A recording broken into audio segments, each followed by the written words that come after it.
మహోన్నతుడైన దేవుని ఘననామానికి స్తోత్రములు స్తుతులు కలుగును గాక. మనమందరం కలిసి దేవుని స్తుతించడానికి, దేవుని నామాన్ని మహిమపరచడానికి పరిశుద్ధాత్మ దేవుడు మనకు అనుగ్రహించిన ఈ శ్రేష్టమైన సమయం కొరకై మనం దేవునికి స్తోత్రం చెల్లిద్దాం. ఆయన అద్భుతకరుడు, ఆశ్చర్యకరుడు. తన బిడ్డల జీవితంలో అద్భుతమైన కార్యములు ఆయన చేయువాడు. దేవునికి స్తోత్రం చెల్లిద్దాం. ఎఫెసీయులకు రాసిన పత్రిక 6వ అధ్యాయం దాని 17వ వచనాన్ని ఈరోజు ధ్యానం కొరకు మనం చదువుదామండి. మరియు రక్షణయను శిరస్త్రాణమును దేవుని వాక్యమును ఆత్మ ఖడ్గమును ధరించుకొనుడి. పరిశుద్ధ వాక్యములో అపోస్తలుడైన పౌలు మనము దేవుని మహాశక్తిని బట్టి ఆయన యందు బలవంతులై ఉండుడి అని చెప్పి 10వ వచనంలో ప్రారంభించినటువంటి మాటల్లో, మీరు అపవాది తంత్రములను ఎదిరించుటకు శక్తిమంతులగునట్లు దేవుడిచ్చు సర్వాంగ కవచమును ధరించుకొనుడి. ఎలా అనగా, మనము పోరాడునది శరీరులతో కాదు, కానీ ప్రధానులతోనూ అధికారులతోనూ ప్రస్తుత అంధకార సంబంధులకు లోకనాథునితోనూ ఆకాశమండలమందున్న దురాత్మల సమూహములతోనూ పోరాడుచున్నాము.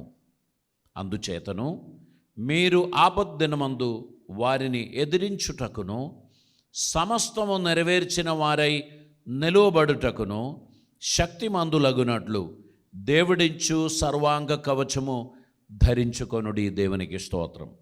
ఈ అంశాన్ని కొన్ని వారాలుగా మనం ధ్యానం చేసుకుంటూ వచ్చాము.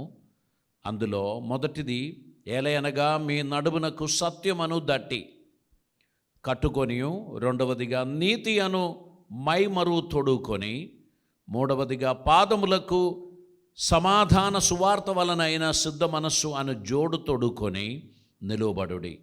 నాలుగవదిగా విశ్వాసమను డాలు పట్టుకొనుడి, దానితో మీరు దుష్టుని అగ్ని బాణములు అన్నిటినీ ఆర్పుటకు శక్తిమంతులగుదురు. ఐదవదిగా మరియు రక్షణయను శిరస్త్రాణమును, ఆరవదిగా దేవుని వాక్యమును ఆత్మ ఖడ్గమును ధరించుకొనుడి. ఈరోజు 6వ అంశాన్ని మనం ధ్యానం చేస్తున్నాం, చివరి అంశము. ఇందులో మనమందరము ఆత్మ ఖడ్గము అనేది వాక్యమును ఆత్మ ఖడ్గము ధరించుకోవాలి అని తెలియపరుస్తున్నాడు. ఒక సైనికుడు రోమా సైనికుని చూచుకొని తను ధరించినటువంటి కవచమును ఆయన దృష్టిలో పెట్టుకొని, ఆ కవచానికి ఎన్ని పరికరాలు ఉన్నాయో వాటిని తెలియపరిచి, విశ్వాస జీవితంలో మనం సక్సెస్ అవ్వడానికి అత్యవసరంగా మనకు అవసరమైనటువంటి ఆ ఆయుధములను ధరించుకొనిన వారిగా మనము ఈ పోరాటంలో ఉండాలని అపోస్తలుడైన పౌలు గారు మనకు తెలియపరుస్తున్నారు. అయితే మనకు పోరాటం గలది శరీరులతో కాదు, ఆత్మ సంబంధమైన దురాత్మల సమూహముతో.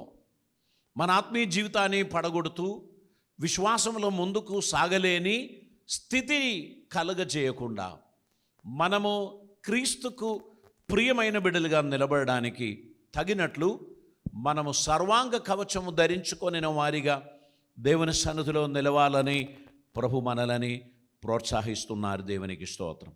పరిశుద్ధ వాక్యం మనం చూసినట్లయితే, ఈ వాక్యము ద్వారా మన ఆత్మీయ జీవితం పరిపోషింపబడుచున్నది. ప్రతిదినం ముందుకు నడవడానికి తగినటువంటి శక్తిని దేవుడు మనకు అనుగ్రహిస్తున్నారు. చూడండి, ఎఫెసీయులకు రాసిన పత్రిక 4వ అధ్యాయం 27వ వచనాన్ని మనం చదువుచున్నాడు. అపవాదికి చోటని ఇవ్వకుడి అనేటువంటి ఒక పదాన్ని మనం అక్కడ చూస్తున్నాం. అపవాది అనేక సార్లు మనల్ని మానిపులేట్ చేయడానికే ప్రయత్నం చేస్తాడు. మనతో కుయుక్తిపరంగా మాట్లాడి, మన కోసం ఏదో మేలు చేయడానికి ఉన్న ప్రణాళిక తన దగ్గర ఉన్నదని మనకు తెలియపరిచి, అందులోకి మనల్ని అట్రాక్ట్ చేయడానికి ప్రయత్నం చేస్తాడు. ఈ కాలం ఇది స్పెషల్ ఆఫర్స్ ఉన్నటువంటి, స్పెషల్ సెయిల్ ఉన్నటువంటి సమయం.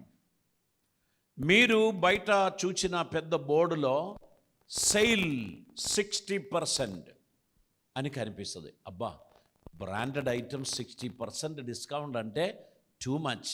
పోదామని మనం దగ్గరికి పోయేటప్పుడు అక్కడ చిన్నగా అప్ టు అనే ఒక పదం కూడా ఉంది. అది మనం పెద్దగా పట్టించుకోలేదు. ఆ 60% చూసి మనం లోపలికి పోయాం. ఏదండి డిస్కౌంటెడ్ బట్టలన్నీ ఏ ఏరియాలో ఉందంటే అక్కడికి వెళ్ళండి, అక్కడ ఉన్నదని చెప్తారు. మనం వెళ్తే హ్యాంగర్లో ఒక 10-12 డ్రెస్సులు అక్కడ వేలాడి ఉంది, లేక షెల్ఫ్లో కొన్ని పెట్టి ఉన్నది. ఇదేనండి అని అంటారు. యువతల beautiful dresses, shirts, pants, suits, blazers ఇవన్నీ మనకు కనిపిస్తుంది. ఇది నాకు నచ్చిందండి అంటే అది న్యూ అరైవల్ అండి, అది కాదు మీ కొరకు పెట్టినది, అదిగో అదే అంటీ అంటారు. మనం అక్కడికి వెళ్ళి చూస్తే ఇది ఏది కూడా పనికిరాదండి, ఎందుకు ఇది, ఏమోనండి కంపెనీ అలాగనే ఇచ్చారు. కొంచెం యువతలకు వస్తే దీనికి 10% డిస్కౌంట్ ఉంది. ఏ సీజన్లో పోయినా సహజంగా మనకి 10% డిస్కౌంట్ ఇస్తారు. ఈ 60% చూపెట్టి మనుషులను లోపలికి అట్రాక్ట్ చేసి 10% డిస్కౌంట్ ఇచ్చి వారి షెల్ఫ్లో ఉన్న బట్టలన్నీ మనకు అండగడతారు. చాలా పొలైట్గా నవ్వి చక్కగా మాట్లాడే మంచి పర్సనాలిటీస్ అక్కడ ఉంటారు. మనకు త్వర త్వరగా తీసి ఐటమ్స్ అందిస్తూ ఉంటారు. బిల్ కౌంటర్ దగ్గరికి వచ్చినప్పుడు మనం సెలెక్ట్ చేసిన దానిలో ఒక్కటి కూడా డిస్కౌంట్కు సంబంధించింది లేదు, ఎందుకంటే అవి పనికి మాలినది. సాతానుగాడు మనకు చేసేది కూడా ఇలాగనేనండి. చాలా అట్రాక్టివ్గా మనల్ని ఆకర్షించి మనకు అండగట్టేది ఏది కూడా మనకు యూస్ఫుల్గా ఉండదు. కాబట్టి మనం చాలా తెలివిగా ఆ అట్రాక్టివ్ వర్డ్ కనబడినప్పుడు దాని వెనకాల దాగి ఉన్న ఆ తంత్రం కూడా మనం అర్థం చేసుకోవాలి. ఇక్కడేమంటున్నారు, అపవాది తంత్రములను ఎదిరించుటకు మీరు దేవుడిచ్చు సర్వాంగ కవచమును ధరించుకోవాలి. సైనికునికి పాదరక్షణ ఉంది, శిరస్త్రాణం ఉంది, డాల్ ఉన్నది, దట్టి ఉన్నది, మైమరు ఉన్నది, అన్నీ ఉన్నది. కానీ ఇవన్నీ డిఫెన్సివ్ వెపన్స్, ప్రొటెక్ట్ చేయడానికి వాడేటువంటి పరికరాలు. అటాక్ చేయడానికి, శత్రువును ఓడించడానికి మన చేతిలో ఖడ్గం ఉండాల్సినటువంటి అవసరత ఉంది. రోమా సైనికుల దగ్గర ఉన్న ఆ ఖడ్గం ఎట్లాంటిదంటే పెద్ద పొడుగైనటువంటిది కాదు, కానీ 2 అంచులు గలది, వాడి అయినటువంటిది. తెగ నరకడానికి నిమిషంలో వీలయ్యేటువంటి షార్ప్నెస్ కలిగినటువంటి ఆ ఆయుధం. అది మనలో లేకపోతే కేవలం డిఫెండ్ చేయడానికి మాత్రమే పనికి వస్తుంది. ఎప్పుడైనా శత్రువును ఓడించాలనుకుంటే షార్ప్నెస్ కలిగినటువంటి ఆయుధం మన దగ్గర ఉండాలి. అందుకే దేవుని వాక్యమును మీరు చేత పట్టుకుంటే తప్ప అపవాది తంత్రములను మీరు జయించలేరు. నెంబర్ 1 మనం చేయవలసింది, అపవాదికి చోటు ఇవ్వద్దు, వానితోనూ ముచ్చట్లు పెట్టద్దు. కొంతమంది సండే మార్నింగ్ మీ ఇంటికి వస్తారు, వారు సువార్త చెప్పడానికి అన్నట్టు వస్తారు. మీరు రెడీ అయ్యి మందిరానికి వెళ్తూ ఉంటే వారు వచ్చి మీకు చాలా పొలైట్గా మాట్లాడుతూ మీ పక్కన కూర్చొని ఆ దేవుని అద్భుతమైన మర్మములు చెప్పినట్టు మీకు అనిపిస్తుంది. వాళ్ళ ఉద్దేశం మీరు మందిరానికి పోవద్దు, వాళ్ళ ముచ్చట్లు వినకుండా ఆ రోజు మీ టైం అంతా పోవాలి.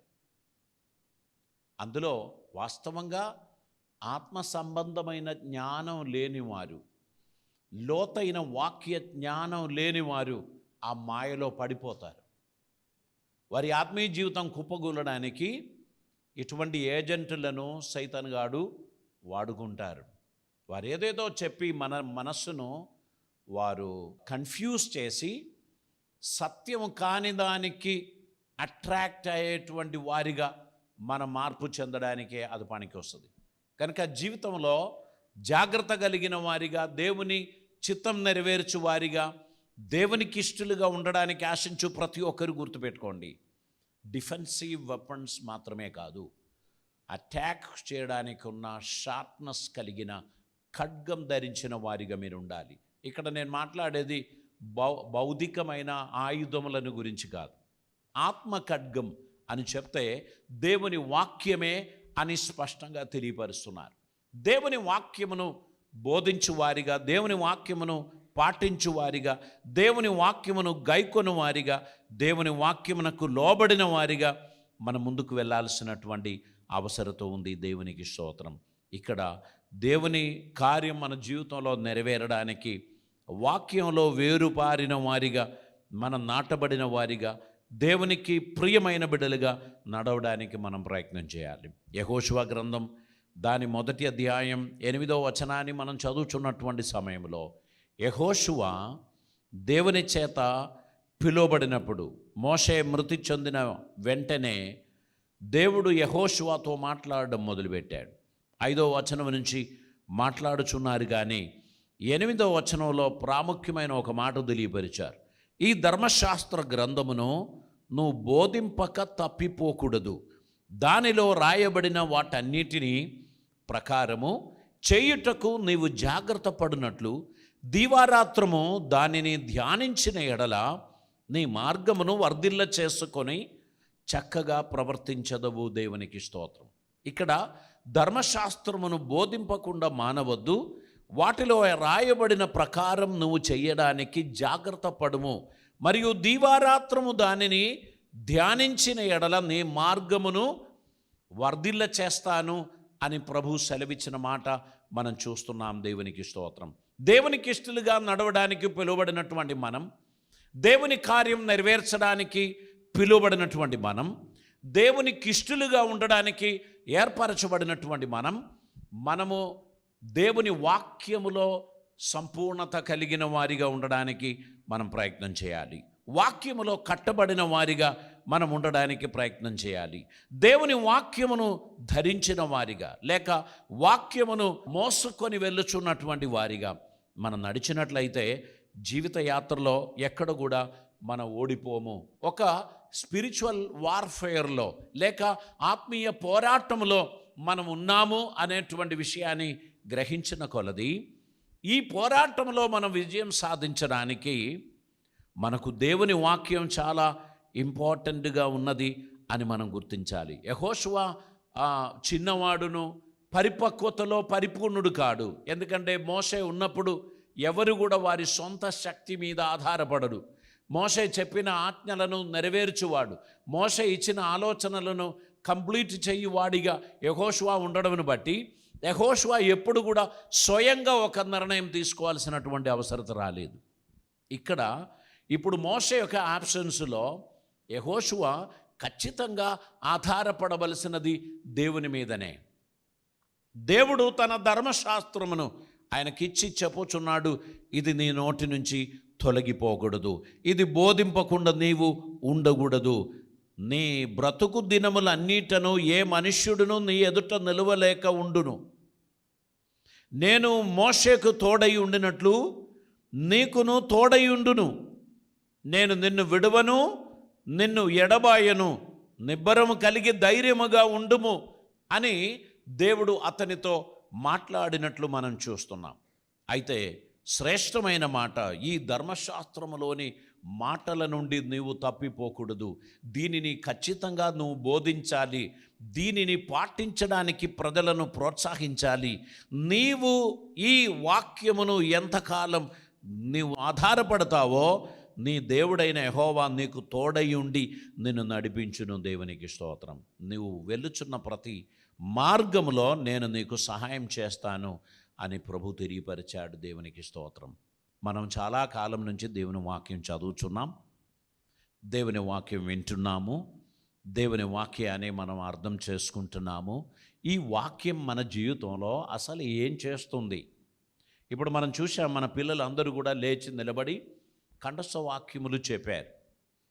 వారు ఏదో పనిష్మెంట్గా ఖచ్చితంగా నువ్వు వీడియో ఎదుట అందరి ముందు చెప్పి తీరాల్సిందే అని కర్ర చూపెట్టి బెదిరించి వారిని భయపెట్టించి చదివించుకొని వచ్చి చెప్పినట్టు వాళ్ళకి అనిపిస్తుంది. కానీ దీని వెనకాల ఉన్న ఒక మర్మం ఏంటంటే, ఈ వాక్యం ఎప్పుడు కూడా అది వట్టిగా ఉండదు. వాక్యం సజీవమైనటువంటిది, అది మనల్ని ప్రొటెక్ట్ చేస్తుంది. ఈ బిడ్డలు వాటిని కంఠస్థంగా చెప్పినది బహుశా ఒక వారం రోజుల్లో వారు మర్చిపోతారు. మళ్ళీ ఆ వచనం మనం అడగం గనక అది రిపీట్ చేయడానికి వారు ప్రయత్నం చేయరు. కానీ ఈ దేవుడిచ్చిన ఈ మనస్సుకు ఒక ప్రత్యేకత ఉంది. మనం చిన్ననాటిలో మన ఫ్రెండ్స్తో మనం మాట్లాడిన ముచ్చట్లు, మన ఫ్యామిలీతో మనం మాట్లాడిన ముచ్చట్లు, లేక మన టీచర్ మనకు చెప్పిన మాటలు కొన్ని మనం ఇప్పుడు కూడా జ్ఞాపకం పెట్టుకుంటున్నాం. అది రోజు దాన్ని మెమరైజ్ చేసినందుకేం కాదు. అదొక సందర్భం వచ్చినప్పుడు అది మన మెమరీలోకి వెంటనే వచ్చేస్తుంది. మనతో 5th క్లాసులోనో 8th క్లాసులోనో 10th క్లాసులోనో చదివిన ఒక విద్యార్థిని ఆఫ్టర్ 30 years మనం కలుసుకున్నాం అనుకోండి, ఆ వ్యక్తితో మాట్లాడుచున్నప్పుడు మన ఫ్రెండ్స్ పేర్లు మళ్ళీ మనకు గుర్తొస్తుంది. వీళ్ళందరినీ మనం మర్చిపోయాం, కానీ ఈ ఫ్రెండ్ మనకేం చెప్తాడు, వాని నీకు గుర్తుందా, మనం కలిసి వెళ్ళేది, నడుచుకుంటూ పోయేది, స్కూల్కి వెళ్ళే వాళ్ళం, కలిసి భోజనం చేసేవాళ్ళం అని చెప్తే గుర్తున్నది అని అంటారు. అప్పుడు మీరు ఆడుకున్న ఆటలు, మీరు చెప్పిన మాటలు, మీరు వెళ్ళిన స్థలాలు మీకు గుర్తుకొస్తుంది. అన్నట్టు దేవుని వాక్యం చిన్ననాటి మన పిల్లలకు నేర్పించిన దానిని వారి కష్టంలో ఉన్న సమయంలో, వారి క్రిటికల్ సిచ్యువేషన్లో ఉన్న సమయంలో అది వారి మెమరీలోకి రీకలెక్ట్ అవుతుంది. మన మైండ్కు అటువంటి ఒక సామర్థ్యం దేవుడిచ్చాడు. కాబట్టి దేవుని వాక్యాన్ని వారికి నేర్పించడం, దేవుని వాక్యంలో వారిని నడిపించడం, దేవునికి ఇష్టలుగా వారిని మనం వాడుకోవడం, ఈ విషయంలో ఉన్న దేవుని ఉద్దేశం ఏంటంటే మనమందరము దేవునికి ప్రియమైన బిడ్డలుగా దేవుని కృపలో మనం నడవడానికి, నిలవడానికి, ఎదగడానికి దేవుని వాక్యాన్ని మనము ఆధారపడాల్సినటువంటి అవసరత ఉంది. దేవుని వాక్యానికి మనం ఇంపార్టెన్స్ ఇవ్వవలసినటువంటి అవసరత ఉంది. దేవుడు మన జీవితంలో అద్భుతమైన కార్యములు చేయడానికి తగినట్లు వాక్యాన్ని మనం హృదయంలో పదిలం చేసుకోవలసినటువంటి అవసరత ఉంది అనే విషయాన్ని నేను మీకు మనవి చేస్తున్నాను. చూడండి, ప్రతి ఒక్కరు కూడా జాగ్రత్తగా మాట్లాడవలసినటువంటి కాలం వచ్చేసింది. ఉద్రేకంగా మాట్లాడడానికి వీలు లేదు. ఉద్రేకంగా మాట్లాడితే పొరపాట్లు జరుగుతుంది అనే భయం అందరిలో ఉండి జాగ్రత్త గల వారిగా నడుస్తున్నారు. దేవుని వాక్యం ఒక విశ్వాసికి ఎటువంటి ప్రయోజనం ఇస్తుంది అనే దానికి నేను ఒక ఉదాహరణ మీకు చెప్తాను. ఒక ఫ్లైట్ టేక్ ఆఫ్ అయింది. ఆ ఫ్లైట్ టేక్ ఆఫ్ అయి ముందుకు వెళుతూ ఉన్నటువంటి సమయంలో ఆ పైలట్కు ముందు ఒక చిన్న విండో ఉంది. ఆ విండో నుండి బయట లోకం కనిపిస్తుంది. ఈ ఫ్లైట్ పైన ఏమున్నది, ఈ ఫ్లైట్ కింద ఏమున్నది, దీని వెనకాల ఏమున్నది అనేది పూర్తిగా గ్రహించడానికి ఉన్న పరికరాలు ఏమి దానిలో అమర్చలేదు. గనుక లిమిటెడ్ ఏరియాను చూస్తూ ఈ విమానాన్ని నడిపించుకుంటూ పోతాడు. ముందున్న ప్రమాదాన్ని ఆ ఫ్లైట్ పైలట్కు తెలియదు. అప్పుడు ఈ పైలట్కి హెల్ప్ చేయడానికి ఒక కంట్రోల్ టవర్ ఉంది. రడార్ ద్వారా ఆ యొక్క ఫ్లైట్కు వారు ఇన్స్ట్రక్షన్స్ ఇస్తూ ఉంటారు. వారు వెళ్ళవలసిన దిశ, వెళ్ళవలసిన వేగం, ఎంత హైట్లో ఉండాలి, ఈ విషయాలన్నీ కూడా ఆ టవర్ నుండి వారికి అందిస్తూ ఉంటారు. అస్తమానం ఒక పైలట్ టవర్తో సంభాషణ చేస్తూ ఉంటారు, ఒకరు ఫ్లైట్ నడిపిస్తూ ఉంటారు. ఈ టవర్ నుండి వచ్చేటువంటి ఇన్స్ట్రక్షన్స్ వీరు ఫాలో అవడం బట్టి గమ్యస్థానం చేరడానికి వారికి వీలవుతుంది. మన ప్రియతమ నాయకులు రాజశేఖర్ రెడ్డి గారు కొన్ని సంవత్సరాల క్రితము రెచ్చబండ కార్యక్రమం కొరకు ఆయన హెలికాప్టర్లో ప్రయాణం చేసిన విషయం మనకందరికీ తెలుసు. వారు నల్లమల అడవి ప్రాంతంలోనికి రాగానే కంట్రోల్ టవర్తో ఉన్న కనెక్షన్ తెగిపోయింది. వారికి ఆ ఏరియాలో సిగ్నల్స్ లేని కారణమును బట్టి ఎలా వెళ్ళాలి, ఎక్కడికి పోవాలి, దిశ తెలియక వారు కన్ఫ్యూజ్ అయ్యారు. మనకందరికీ తెలుసు, చాలా సామర్థ్యం కలిగిన ఈ దేశమును అభివృద్ధిలోనికి రప్పించడానికి అనేకమైన ఐడియాలు కలిగిన ఒక మంచి నాయకుడు గమ్యం చేరలేక పైలట్ చేసిన కన్ఫ్యూషన్లో ఆయన బలి అయిపోయాడు. ఆ ప్రమాదం ఎలా జరిగింది అని ఇప్పుడు కూడా మనకు తెలియని ఒక మిస్టరీగా మిగిలిపోయింది. కారణం చెప్పినది చాలా మబ్బుండింది. ఏ ప్రాంతానికి వెళ్ళాలో తెలియక కన్ఫ్యూజ్ అయ్యారు. అందులో ఉన్న ఫ్యూయల్ సరిపోలేదో, లేక పైలట్కు కన్ఫ్యూషన్ అయిందో, ఏదో విధంగా అది చెట్ల మధ్యలో ఇరికి ఆ రెక్కలు ఊడి అది పేలి వారందరూ కూడా మరణించినటువంటి సిచ్యువేషన్ మనం చూసాం. విమానం నడిపించే పైలట్ ఎన్ని సంవత్సరాల అనుభవం కలిగిన వాడైనా కంట్రోల్ టవర్ నుండి వారికి దొరకవలసినటువంటి ఇన్ఫర్మేషన్ లేకపోతే ఆ వ్యక్తి యొక్క సామర్థ్యంతో ఆ వాహనాన్ని ముందుకు నడపలేని కన్ఫ్యూషన్ వస్తుంది. మీరు ఎన్ని సంవత్సరాలుగా దేవుణ్ణి వెంబడిస్తున్నారు, మీరు ఎంత సీనియర్, మీరు ఎంత క్వాలిఫైడ్, మీకు ఎన్ని అనుభవాలు ఉన్నాయి, మీరు ఎంత సామర్థ్యం గలవారు, మీరు ఎంత చక్కగా వాక్యం బోధిస్తారు, ఇవన్నీ పనికిరాదు. ఈ నిమిషం మీరు ముందుకు నడవడానికి ఉన్న ఆ ఆలోచన ఈ కంట్రోల్ టవర్ నుండి మీరు పొందకపోతే, ఈ దినం మీరు ముందుకు వెళ్ళవలసినటువంటి ఆలోచన పరిశుద్ధాత్మ వలన మీరు రిసీవ్ చేయకపోతే, మీ ఓల్డ్ ఎక్స్పీరియన్సెస్ ఇవన్నీ కూడా ఈ కొత్త సమస్యకు పరిష్కారం కాదు. గుర్తుపెట్టుకోండి, we need to be connected to the holy spirit and also to the control tower. దేవుని వాక్యమును దేవుడు మనకు అనుగ్రహించినది నిన్ను కంట్రోల్ చేయడానికి దేవుని స్వరమై ఉన్నది. దాని మీద ఒక రెస్పెక్ట్, ఒక భక్తి, ఒక జాగ్రత్త మనకు ఉంటే తప్ప మనం దానిని వినము, దాని ప్రయోగంలోనికి తీసుకురాము. ఇవన్నీ నాకు వచ్చిందిలే, నాకు అన్నీ తెలుసులే అనే ఓవర్ కాన్ఫిడెన్స్ చాలామంది బెస్ట్ డ్రైవర్స్కు యాక్సిడెంట్ కలుగచేసి ప్రాణాన్ని పోగొట్టుకున్నారు. చాలా అలవాటు ప్రకారం స్థిరంగా ప్రయాణం చేసేటువంటి రోడ్డులోనే కొంతమందికి భయంకరమైన ప్రమాదం జరుగుతుంది. ఏం జరిగింది? కునుకుపాటు, ఒక నిమిషం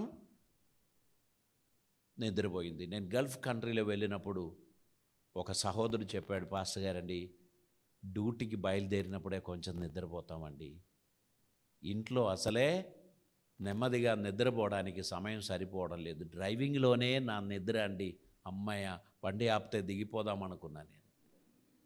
నన్ను తీసుకుపోయేటోడు వాళ్ళ రోడ్డుకున్న ప్రత్యేకత ఏంటంటే టైర్ సైడ్కు వెళ్తే ట్రర్ అని ఒక సౌండ్ వస్తుంది, ఒక వైబ్రేషన్. అక్కడ టైల్స్ దూరంగా పెట్టి దాని మధ్యలో గ్యాప్ ఉన్నది. ఈ టైర్ దాని మీదకి ఎక్కగానే ఈ బండి మొత్తం వైబ్రేట్ అవుతుంది, ఒక సౌండ్ వినిపిస్తుంది. సో వెంటనే నిద్ర నుంచి మేల్కొస్తాడన్నమాట.